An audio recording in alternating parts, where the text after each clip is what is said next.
My dear students, let us now discuss about Lenz's law. Lenz's law is basically the law which gives the direction of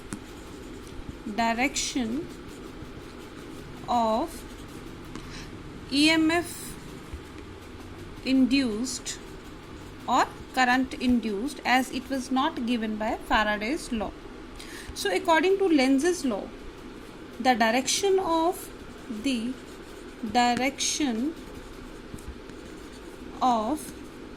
current induced, the direction of current induced or EMF induced is such that it always opposes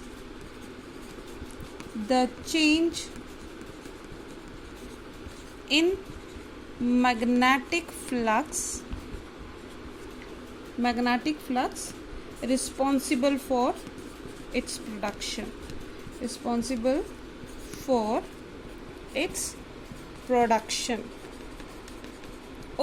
So the direction of current induced is such that it always opposes the change in magnetic flux responsible for its production. Means whatever is the direction of current, it will always oppose the change in magnetic flux. To understand this, let us consider this is a coil, and this magnet having N pole is brought near to it. Fine. Now when we bring this N pole toward the coil, the magnetic flux linked with the coil will increase.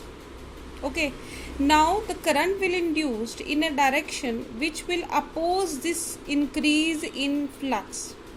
Since N pole is here, so in the coil there should be the current such that which will oppose this N pole coming toward it.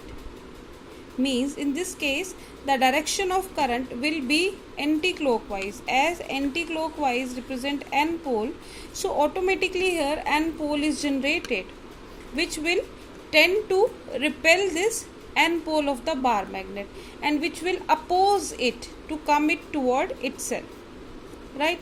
Similarly, when we take this magnet N pole away from the coil, in this case the strength of the magnetic flux linked with the coil decreases. Since it is decreasing, so the current in the coil will induce in such a direction that it will oppose this decrease, means it will tend to increase the flux. In that case, the direction of current should be such that it will oppose its N pole, the strength of decreasing magnetic field.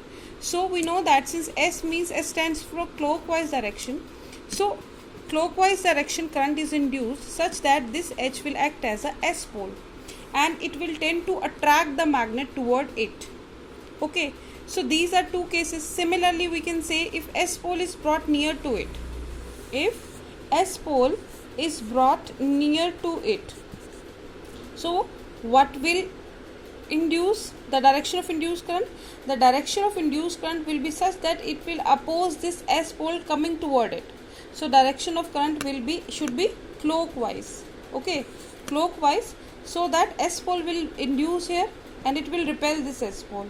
Similarly, when we bring this S pole away from the coil, there should be N pole generated so that it will attract this coil toward it. Means it is opposing its motion, opposing its strength of current.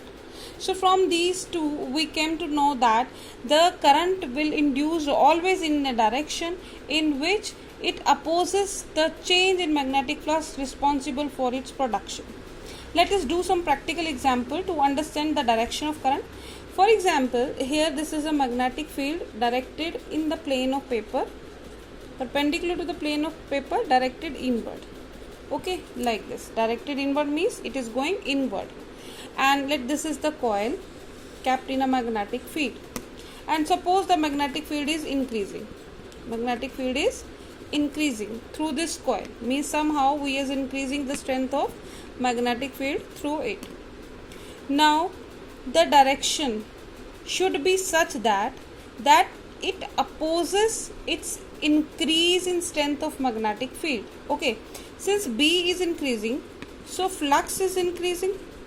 Now since flux is increasing, what does it means? It means the current in the coil should be in a direction opposite to direction of this magnetic field. See, we know that whenever current is passed through a coil, its own magnetic field is associated. We know that a current carrying coil, a magnetic field, constitute a magnetic field, and the direction is given by right and thumb rule. So similarly, if this coil is having some current, induced current, okay, so it will be having its own magnetic field, which will be added or subtracted to give the net magnetic field.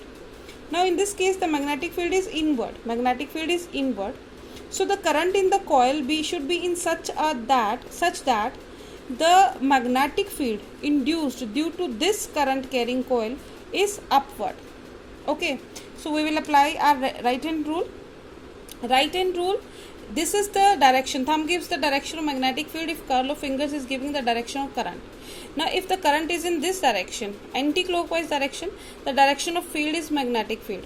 The given direction of magnetic field is in the plane of the paper, perpendicular to the plane, and the current, if the current is anti-clockwise like this, okay, so in this case the direction of magnetic field will be upward. The net magnetic field will decrease. So it means now the current induced is opposing the direction of magnetic field. Similarly, we can have an example. Suppose we are having a magnetic field perpendicular to the plane of paper but directed outward. Outward means toward the reader or toward the observer. Fine. Now in this case, if I keep a coil and I am increasing the strength of magnetic field anyhow, now the direction of this magnetic field is upward. Okay, so current induced in the coil should be such that it opposes the direction. So what should be the direction? If I apply the right hand rule, the direction should be clockwise. When the direction of current is clockwise, in this case the direction of induced magnetic field for this coil will be directed inward.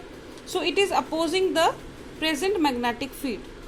So these are the two cases which clearly explains that the direction of magnetic current induced will be always opposing the change in magnetic flux associated with it.